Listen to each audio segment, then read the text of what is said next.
ಕೆಲವು ಅರ್ಥದ ಜೊತೆಗೆ ಮತವನ್ನು ಕೊಡಬೇಕು.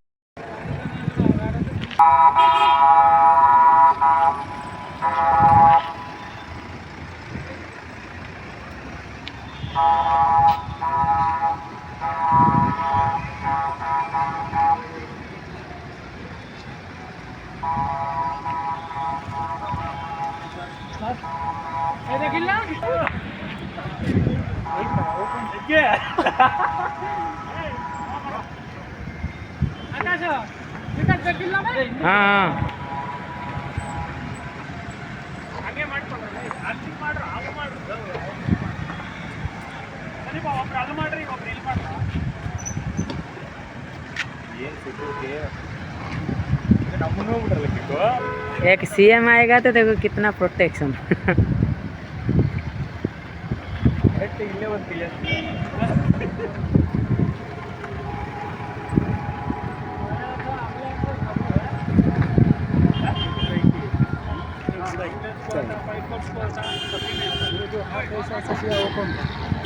तो सीएम था वही था कर्नाटक का सीएम सिद्धरामಯ್ಯ. ಕಡಿಮೆ ಇತ್ತು, ಶ್ರೀಮಂತರಿಗೆ ಜಾಸ್ತಿ ಇತ್ತು. 55%ಗೆ ಬಡವರು ಕೊಡಬೇಕು, 45% ತೆರಿಗೆನ ಸಾಮಾನ್ಯ ಜನ ಅಲ್ಲ, 55% ಬಡವರು ಕೊಡಬೇಕು. ಕಾರ್ಪೊರೇಟ್ ಬಾಡಿಗಳು, ಬಂಡವಾಳಶಾಹಿಗಳು 45% ಕೊಡಬೇಕು. ಇದು ನ್ಯಾಯನ? ಹೇಳಿ ನೀವೇ, ಓಟ್ ಕೊಡ್ಬೇಕಾ ಬೇಡಲ್ಲ? ಈಗ ಒಂದೇ ಒಂದು ಕೊನೆಯಲ್ಲಿ ಒಂದು ಮಾತು ಹೇಳಿ ನಿಮಗೆ ಭಾಷಣ ತಿಳಿಸ್ಕೊಡ್ತೀನಿ, ಯಾಕಂದ್ರೆ ಹೋಗಬೇಕಾಗಿದೆ. ಕೊನೆಯಲ್ಲಿ ಈ ಪ್ರಧಾನಮಂತ್ರಿ ಆವಾಸ್ ಯೋಜನಾ ಅಂತ ಇದೆ. ಬಡಗೇರಿ ಜನರಿಗೆ ಮನೆ ಕಟ್ಟಿಕೊಡೋದು. ಒಂದು ಯೂನಿಟ್ ಕಾಸ್ಟ್ ಎಷ್ಟಪ್ಪ ಅಂತಂದ್ರೆ 7.5 ಲಕ್ಷ. ರಾಜ್ಯ ಸರ್ಕಾರ, ಕೇಂದ್ರ ಸರ್ಕಾರದಿಂದ 1.5 ಲಕ್ಷ ಕೊಡ್ತೀವಿ. ನಾವು 1,20,000 ಕೊಡ್ತೀವಿ. ಉಳಿದೋದನ್ನು ಬೆನಿಫಿಷಿಯರೀಸ್ ಯಾರು ಫಲಾನುಭವಿಗಳು ಅವ್ರು ಕೊಡ್ತೀವಿ. 1.5 ಲಕ್ಷ ಕೊಟ್ಬಿಟ್ಟು ಪ್ರಧಾನಮಂತ್ರಿ ಆವಾಸ್ ಯೋಜನಾ 1.5 ಲಕ್ಷ ಕೊಟ್ಬಿಟ್ಟು GST 15% ಕಲೆಕ್ಟ್ ಮಾಡ್ತಿರ್ತೀವಿ. ಎಷ್ಟಾಗ್ತದೆ ಅಂತಂದ್ರೆ GST 1,38,000, 1,50,000 ಕೊಡೋದು, 1,38,000 ಕಟ್ಟೋದು. ಎಷ್ಟು ಮನೆ ಕೊಡೋದು ದುಡ್ಡು ಅವರು? 12,000 ಏನೇ ಲೆಕ್ಕಾಚಾರ ಕಟ್ಟೋದು ಇಲ್ವೋ? ಬರೀ 12,000. ಅದಕ್ಕೆ ಹೆಸರೇನಪ್ಪ ಅಂತಂದ್ರೆ ಪ್ರಧಾನಮಂತ್ರಿ ಆವಾಸ್ ಯೋಜನಾ. ಒಪ್ಪಿಗೆ ನಿಮಗೆ ಒಪ್ಪಿಗೆ ಇಲ್ಲ ಅನ್ನೋದಾದ್ರೆ 26ನೇ ತಾರೀಕು ಕಂಪನಿಗೆ ಎಷ್ಟಪ್ಪ?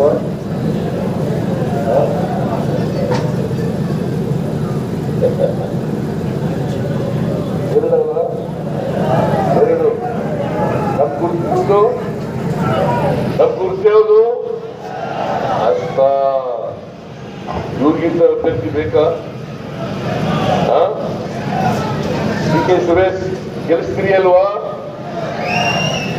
ನಮಗೆ ಕೇಳಲಿಕ್ಕೆ, ನಿಮಗೆ ಊಟ ಕೇಳಲಿಕ್ಕೆ ಹಕ್ಕಿದೆಯಲ್ವಾ? ನರೇಂದ್ರ ಮೋದಿ ಅವ್ರಿಗೆ ಇದೆಯಾ ಹಕ್ಕು? ಇಲ್ಲ. ದಯಮಾಡಿ 26ನೇ ತಾರೀಕು DK ಸುರೇಶ್ ಅವರಿಗೆ ವೋಟ್ ಹಾಕಿ ಆಶೀರ್ವಾದ ಮಾಡಿ ಅವರನ್ನು ಲೋಕಸಭೆಗೆ ಕಳಿಸಿಕೊಡ್ಬೇಕು ಅಂತೇಳಿ ನಿಮ್ಮಲ್ಲಿ ಅತ್ಯಂತ ಕಳಕಳಿಯಿಂದ ಪ್ರಾರ್ಥನೆ ಮಾಡಿ ನಾನು ಮಾತು ಮುಗಿಸ್ತೇನೆ. ನಿಮ್ಮೆಲ್ಲರಿಗೂ ನಮಸ್ಕಾರ. ಜೈ ಹಿಂದ್.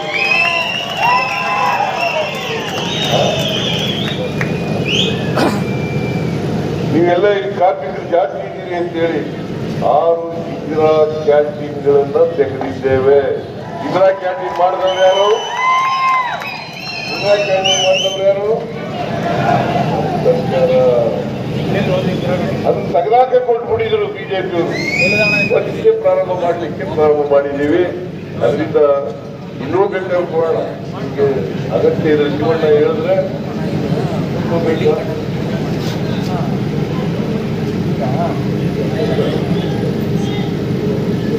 ಈಗ ನಿಮ್ಮ ಹೆಬ್ಬಗೋಡಿ ಇದೆಯಲ್ಲ,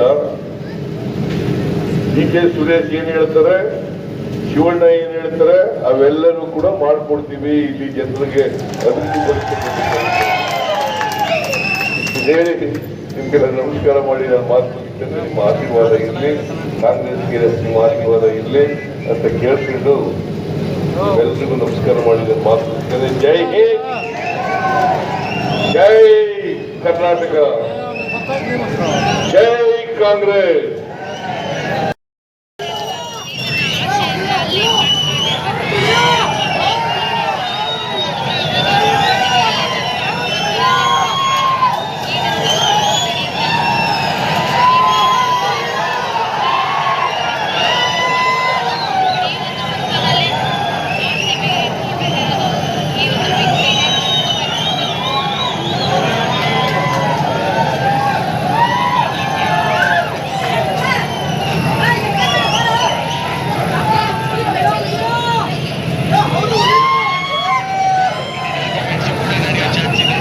ನಿಮ್ಮೆಲ್ಲರ ಜನಪ್ರಿಯ ಶಾಸಕರಾದಂಥ ಶ್ರೀ ಶಿವಣ್ಣ ಅವರೇ,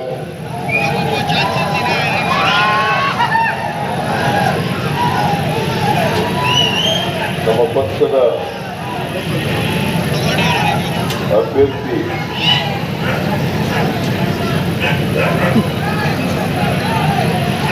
ಸಂಸದರು ಆದಂಥ ಕೆ ಸುರೇಶ್ ಅವರೇ, ಮೇಲ್ಮನೆಯ ಸದಸ್ಯರಾದಂಥ ರವಿ ಅವರೇ, ಇನ್ನೊಬ್ಬರು ಮೇಲ್ಮನೆಯ ಸದಸ್ಯರು, ಸರ್ಕಾರದ ಮುಖ್ಯ ಸಚೇತಕರು ಆದಂಥ ಸಲೀಂ ಅಹಮದ್ ಅವರೇ, ಮಾಜಿ ಮಹಾಪೌರರಾದಂಥ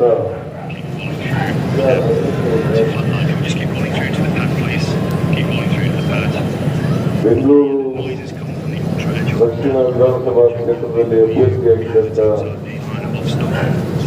ಮಹೇಶ್ ಅವರೇ, ವೇದಿಕೆ ಮೇಲಿರ್ತಕ್ಕಂಥ ಎಲ್ಲ ನಮ್ಮ ಪಕ್ಷದ ಮುಖಂಡರುಗಳೇ, ಬ್ಲಾಕ್ ಸಮಿತಿಯ ಅಧ್ಯಕ್ಷರುಗಳೇ, ಎಲ್ಲ ಮುಂಚೂಣಿ ಘಟಕಗಳ ಅಧ್ಯಕ್ಷರುಗಳೇ, ಇಲ್ಲಿ ನೆರೆದಿರ್ತಕ್ಕಂಥ ಆತ್ಮೀಯ ಕಾರ್ಯಕರ್ತ ಬಂಧುಗಳೇ, ಮತದಾರ ಬಂಧುಗಳೇ, ಮೂಕ ಮಿತ್ರರೇ, ಮಾಧ್ಯಮದ ಎಲ್ಲ ಗೆಳೆಯರು, ಹೆಬ್ಬಗೋಡಿ ನಗರಸಭೆ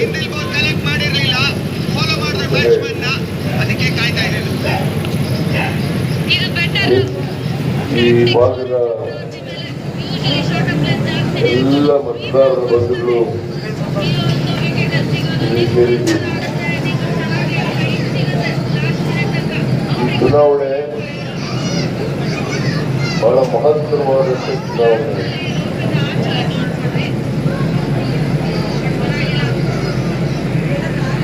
ನಿಮ್ಮ ತೀರ್ಮಾನ ಈ ದೇಶದ ಭವಿಷ್ಯವನ್ನು ರೂಪಿಸತಕ್ಕಂಥದ್ದು. ನರೇಂದ್ರ ಮೋದಿಯವರು 10 ವರ್ಷಗಳಿಂದ ಈ ದೇಶದ ಪ್ರಧಾನಮಂತ್ರಿಯಾಗಿದ್ದಾರೆ. ಅವರು ಜನಗಳ ಮುಂದೆ 10 ವರ್ಷಗಳಲ್ಲಿ ಬಡವರು, ಮಧ್ಯಮ ವರ್ಗದವರು, ಹಳ್ಳಿಗಾಡಿನ ಜನರ ಬಗ್ಗೆ ಏನ್ ಮಾಡಿದೆ ಅಂತ ಹೇಳಿ ಜನಗಳ ಮುಂದೆ ಇಡ್ತಾ ಇಲ್ಲ. 10 ವರ್ಷ ಕಡಿಮೆ ಅವಧಿಯಲ್ಲ, 10 ವರ್ಷ ಬಹಳ ದೀರ್ಘಕಾಲ ಅಂತ ಹೇಳಿ 2 ಟರ್ಮ್ ಪ್ರಧಾನಮಂತ್ರಿ ಆಗಿರ್ತಕ್ಕಂಥ. ಮೊದಲನೇ ಲೋಕಸಭಾ ಚುನಾವಣೆ 2014ರಲ್ಲಿ, ಮತ್ತೆ ಅವರು 2ನೇ ಲೋಕಸಭಾ ಚುನಾವಣೆ 19ರಲ್ಲಿ ಈ ರಾಜ್ಯದ ಜನಗಳ ಮುಂದೆ ಭಾವನಾತ್ಮಕವಾದ ವಿಚಾರಗಳನ್ನ ಓದಿ ಅಧಿಕಾರಕ್ಕೆ ಬಂದಂಥವ್ರು. ಅದ್ರ ಜೊತೆಗೆ ಅನೇಕ ಭರವಸೆಗಳನ್ನು ಕೂಡ 2014ರ ಲೋಕಸಭಾ ಚುನಾವಣೆಯಲ್ಲಿ ಕೊಟ್ಟಿದ್ದಾರೆ. ಆ ಭರವಸೆಗಳು ಏನಾದವು ಅಂತೇಳಿ ಇವತ್ತವರಿಗೆ ನರೇಂದ್ರ ಮೋದಿಯವರು ಹೇಳಿಲ್ಲ. ದೇಶದಲ್ಲಿ ಕಂಬಾಣ ಇದೆ. ಕಾಂಗ್ರೆಸ್ನ ನಾಯಕರು ಬೇರೆಯವರೆಲ್ಲ ಅಲ್ಲಿ ಕಂಬಾಣ ಇಟ್ಟಿದ್ದಾರೆ. ಆ ಕಂಬಾಣ ತಗೊಂಡು ಎಲ್ಲರ ಅಕೌಂಟ್ಗಳಿಗೆ 15 ಲಕ್ಷ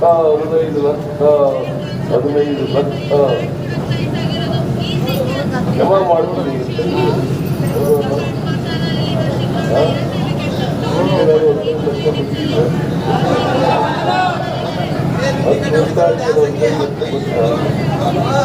ನಿಮ್ಗೇನಾರ ಬಂದಿದೆಯಾ?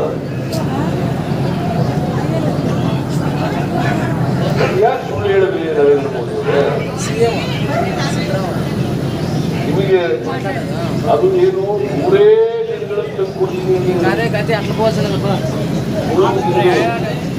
10 ವರ್ಷ ಆಯ್ತು.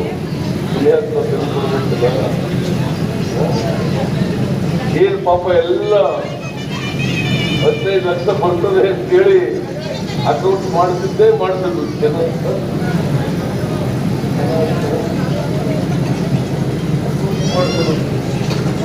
ಯಾರಿಗೂ ಯೋಚಿಸಿದೆ ಕಷ್ಟ ಅಲ್ಲ. 15 ಪೈಸೆನೂ ಬರಲಿಲ್ಲ.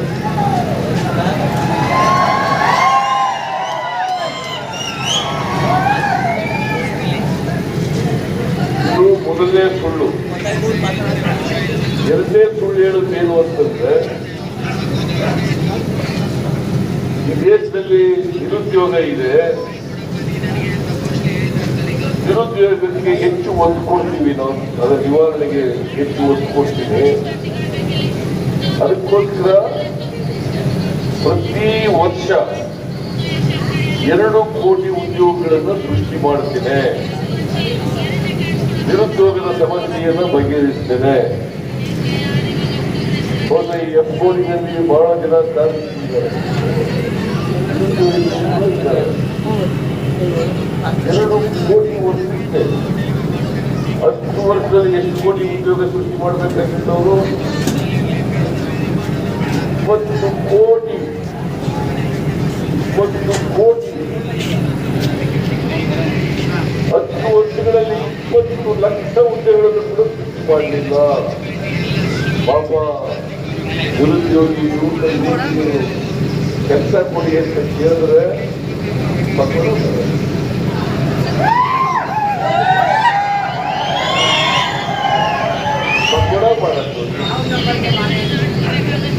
ಬೇರೆ ಯಾರು ಹೇಳೋದು ಮಾತಲ್ಲ. ದೇಶದ ಪ್ರಧಾನಮಂತ್ರಿ 2 ಕೋಟಿ ಉದ್ಯೋಗ ಸೃಷ್ಟಿ ಮಾಡ್ತೀನಿ ಅಂತ ಹೇಳಿದ್ದಂತ ನರೇಂದ್ರ ಮೋದಿ ಅವರು ಹೇಳಿದಂತ ಮಾತು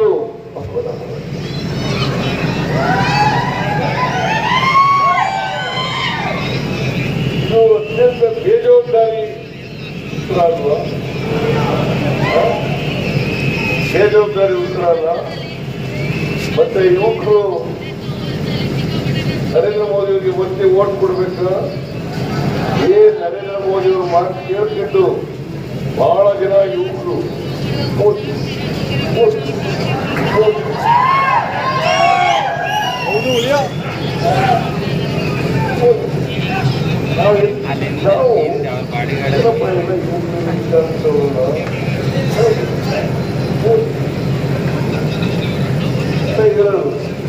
ಪಾಪ ಅವರಿಗೆ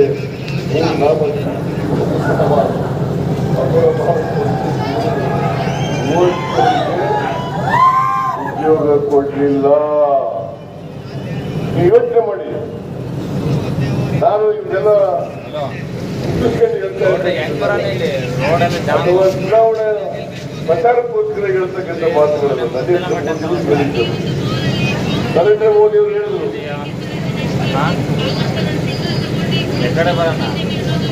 अच्छे दिन आएगा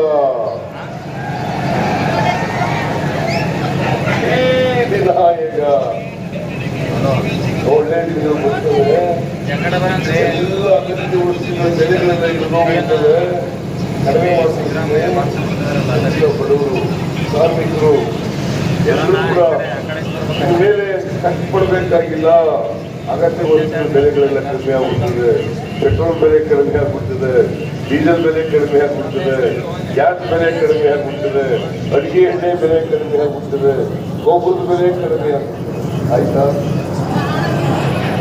ಒಳ್ಳೆ ದಿನ ಬಂದ್ವಾ ಒಳ್ಳೆ ದಿನ ಮೂರನೇ ಸುಳ್ಳು ನಾಲ್ಕನೇ ಸುಳ್ಳು ರೈತರು ಆದಾಯ ದುಪ್ಪಟ್ಟು ಮಾಡ್ತೀನಿ ಅದೇನು 2022ನೇ ಇಸ್ವಿಗೆ ರೈತರ ಆದಾಯ ದುಪ್ಪಟ್ಟು ಮಾಡ್ತೇನೆ ರೈತರ ಆದಾಯ ದುಪ್ಪಟ್ಟು ಮಾಡ್ತೇನೆ ಅಂದ್ರೆ 1 ಲಕ್ಷ ರೂಪಾಯಿ ಆದಾಯ ಬರ್ತಾ ಇದ್ರೆ ಅದನ್ನು 2 ಲಕ್ಷ ಮಾಡ್ಬಿಡ್ತೀನಿ ನಾನು 10 ವರ್ಷದಲ್ಲಿ ರೈತರ ಆದಾಯ 1 ರೂಪಾಯಿನೂ ಕೂಡ ಹೆಚ್ಚಾಗಲಿಲ್ಲ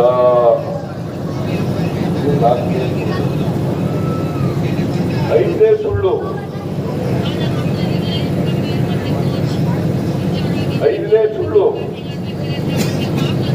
ಪೆಟ್ರೋಲ್ ಡೀಸೆಲ್ ಗ್ಯಾಸ್ ಬೆಲೆ ಎಲ್ಲ ಇಳಿಸ್ಬಿಡ್ತೀನಿ ರೂಪಾಯಿ ಮೌಲ್ಯನ ಹೆಚ್ಚು ಮಾಡ್ಬಿಡ್ತೀನಿ ಹೇಳ್ಬೇಕು ನರೇಂದ್ರ ಮೋದಿ ಅವರೇ 2014ರಲ್ಲಿ ಡೀಸೆಲ್ ಬೆಲೆ 1 1 ಲೀಟರ್ ಪೆಟ್ರೋಲ್ ಬೆಲೆ ಎಷ್ಟಿತ್ತು ಇವತ್ತು ಎಷ್ಟಾಗಿದೆ ಒಂದು ಗ್ಯಾಸ್ ಸಿಲಿಂಡರು ಅವತ್ತು ಎಷ್ಟು ಬೆಲೆ ಇತ್ತು ಅಲ್ಲ ನರೇಂದ್ರ ಮೋದಿ ಅವರು ಎಲ್ಲ ಬೆಲೆಗಳಲ್ಲಿ ರೂಪಾಯಿ ಮೌಲ್ಯವನ್ನು ಹೆಚ್ಚು ಮಾಡ್ಬಿಡ್ತೀನಿ ಡಾಲರ್ ಬೆಲೆ ಕಡಿಮೆ ಮಾಡ್ಬಿಡ್ತೀನಿ ಅಂತೆಲ್ಲ ಹೇಳಿರಲ್ಲ 2014ರಲ್ಲಿ 1 ಲೀಟರ್ ಡೀಸೆಲ್ ಬೆಲೆ 47 ರೂಪಾಯಿ ಒಂದು 1 ಲೀಟರ್ ಪೆಟ್ರೋಲ್ ಬೆಲೆ 2014ರಲ್ಲಿ ನರೇಂದ್ರ ಮೋದಿ ಪ್ರಧಾನಮಂತ್ರಿ ಆದಾಗ 71 ರೂಪಾಯಿ ಒಂದು 105 ರೂಪಾಯಿ ಎಲ್ಲ 20 ಒಂದು ಗ್ಯಾಸ್ ಸಿಲಿಂಡರು 414 ರೂಪಾಯಿ ಇತ್ತು ಯಾವಾಗ 2014ರಲ್ಲಿ 414 ರೂಪಾಯಿ ಇವತ್ತು 950 ರೂಪಾಯಿ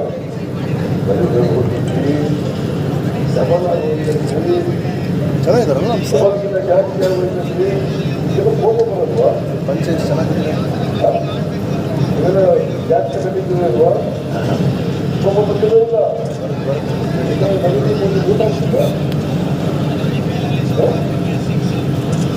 ಎಲ್ಲ ಆದ್ರೂ ಕೂಡ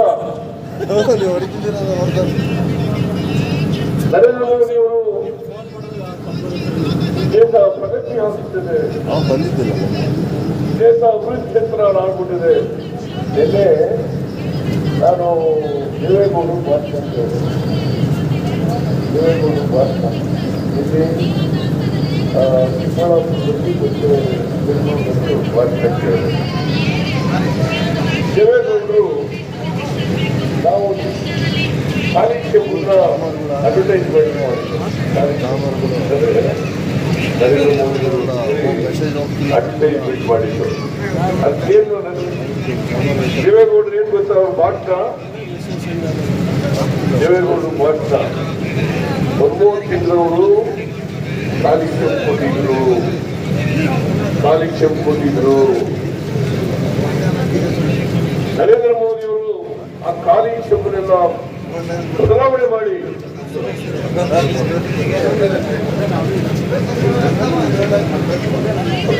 ಮಾತ್ರ ಮಾಡ್ಬಿಟ್ಟಿದ್ದಾರೆ.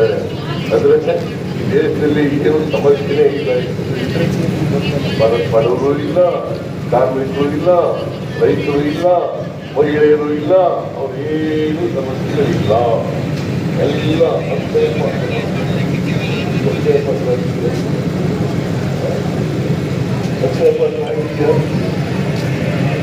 ದೇವೇಗೌಡರು ಯಾಕೆ ಸುಳ್ಳು ಹೇಳ್ತಾರೆ? ಅದು ಮಾಜಿ ಪ್ರಧಾನಮಂತ್ರಿ ನಿನ್ನೆ ಅದಿಬ್ಬರು ಪಾರ್ಟಿಗಳು ನೋಡಿದೆ ನಾನು. ಇಬ್ಬರು ಪೈಪೋಟಿ. ನಾನು ಜಾಸ್ತಿ ಸುಳ್ಳು ಹೇಳ್ತೀನ, ನೀನು ಜಾಸ್ತಿ ನಾನು ಜಾಸ್ತಿ ಸುಳ್ಳು ನೀವೆಲ್ಲ ನೋಡಿದ್ದೀರಲ್ಲ, ಟಿವಿನಲ್ಲಿ ನೋಡಿದ್ದೀರಲ್ಲ. ನಿಮಗೆ ಒಂದೇ ಒಂದು ಉದಾಹರಣೆ ಕೊಡ್ತೀನಿ. ನರೇಂದ್ರ ಮೋದಿ ಅವರು ಪ್ರಧಾನಮಂತ್ರಿ ಆದಾಗ ಸ್ವಾತಂತ್ರ್ಯ ಬಂಧದಿಂದ ಈ ದೇಶದ ಮೇಲಿದ್ದಂತ ಸಾಲ 53,11,000 ಕೋಟಿ.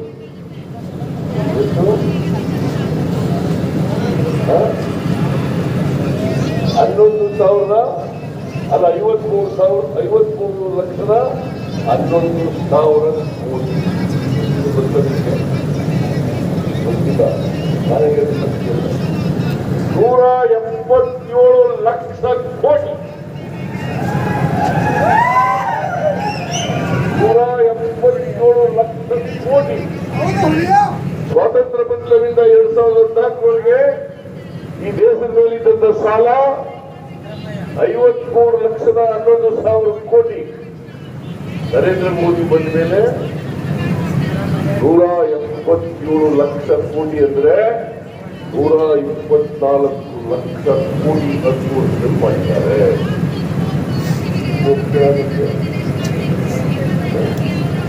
ಅಕ್ಷಯ ಪಾತ್ರ ಅಂತ ಕರೀತೀಗ ದೇವೇಗೌಡರು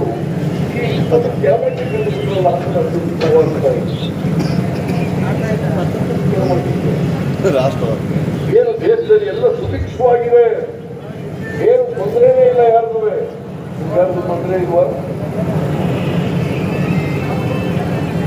ಈಗ ಕಳೆದ ಲೋಕಸಭಾ ಚುನಾವಣೆಯಲ್ಲಿ ದೇವೇಗೌಡರು ಏನ್ ಹೇಳಿದ್ರು ಅಂತ ಜ್ಞಾಪಕ ಮಾಡ್ತಾರೆ. ಬಿಜೆಪಿ ಒಂದು ಕೋಮುವಾದಿ ಪಕ್ಷ, ನಾವು ಯಾವ ಕಾರಣಕ್ಕೂ ಕೂಡ ಬಿಜೆಪಿ ಅವ್ರ ಜೊತೆ ಸೇರಲ್ಲ. ಅವತ್ತು 2 ಮಾತುಗಳನ್ನ ಹೇಳಿದ್ರು. ನಾನೇನಾದ್ರೂ ಮುಂದಿನ ಜನ್ಮದಲ್ಲಿ ಅಂದ್ರೆ ಮುಸಲ್ಮಾನ್ ಆಗ್ಬಿಡ್ತೀನಿ. ಒಂದು 5 ನಿಮಿಷ ಬರ್ತೀವಿ. ಹುಲಿ ನೋಡ್ತಾ ಇದ್ರಿ ಇಲ್ಲಿ. ದೇವೇಗೌಡರು ಹೇಳಿದ್ರು, ಮುಂದಿನ ಜನ್ಮ ಏನಾದ್ರು ಇದ್ರೆ, ಮುಂದಿನ ಜನ್ಮದಲ್ಲಿ ಹುಟ್ಟಿದ್ರೆ ನಾನು ಬಂದೆ 5 ನಿಮಿಷ ಬಿಡ್ತೀವಿ. ನರೇಂದ್ರ ಮೋದಿ ಯಾವ ಕಾರಣಕ್ಕೂ ಕೂಡ ಪ್ರಧಾನಮಂತ್ರಿ ಆಗಲ್ಲ. ಲೋಕಸಭಾ ಚುನಾವಣೆಯಲ್ಲಿ ಆದರೆ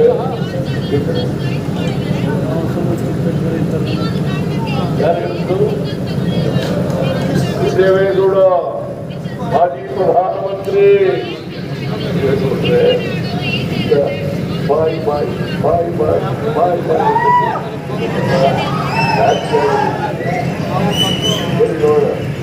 ರಾಜಕೀಯ ಆಗಿದ್ದರಿಂದ ಇಲ್ಲಿ ಅವ್ರ ಪಕ್ಷದಲ್ಲಿ ಇಟ್ಕೊಂಡಿಲ್ಲ. ಗುಜರಾತ್ಗೆ ಅವರ ಬಲಿಯ ಅಲ್ಲಿ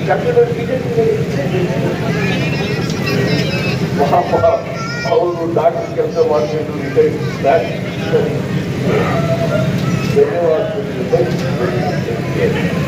ಅವ್ರ ಕರ್ಕೊಂಡು ನೋಡಿ 3 ಸೀಟ್ ತಗೊಂಡಿದ್ದಾರೆ.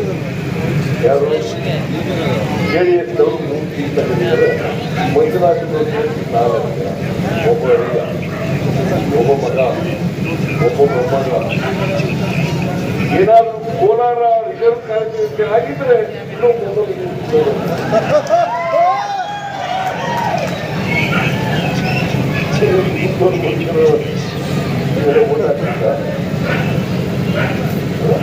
ಇವರ ಅಸ್ತಿತ್ವ ಉಳಿಸಲಿಕ್ಕೋಸ್ಕರ, ಕೇವಲ ಸ್ವಾರ್ಥಕ್ಕೋಸ್ಕರ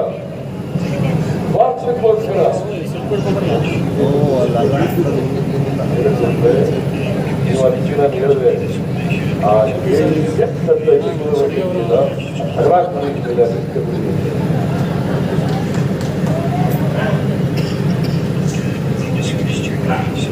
ಇದನ್ನ ಇದ್ದಂಗೆ ಹೇಳಿದ್ರೆ ಎದ್ದು ಬಂದು ಎದಗೋದ್ರು ಅಂತ ನಮ್ಮ ಕಡೆ ಗಾದೆ ಇದೆಯಾ? ನಮ್ಮ ಕಡೆ ಗಾದೆ ಇದೆ. ಇದ್ದಂಗೆ ಹೇಳಿದ್ರೆ ಎದ್ದು ಬಂದು ಎದಗೋದ್ರು ಅಂತ ಒಂದು ಗಾದೆ ಇದೆ. ಇದನ್ನ ಹೇಳಿದ್ರೆ ಸಿದ್ದರಾಮಯ್ಯಗೆ ಧ್ರುವ ಇದೆ, ಸಿದ್ದರಾಮಯ್ಯಗೆ ಧ್ರುವ ಇದೆ. ನಾನು ಶಕ್ತ ಮಾಡ್ತೀನಿ ಇವತ್ತು, ಸಿದ್ದರಾಮಯ್ಯನ ಧರ್ಮಭಂಗವನ್ನು ಮಾಡ್ತೇನೆ. ನಾನು ಹೇಳಿದ್ರೆ ಮಿಸ್ಟರ್ ದೇವೇಗೌಡ್ರೆ ನನಗೆ ಧರ್ಮನೇ ಇಲ್ಲ, ಈ ಬಂದೇ ಇಲ್ಲಪ್ಪ ಮಾಡಿಕೆ.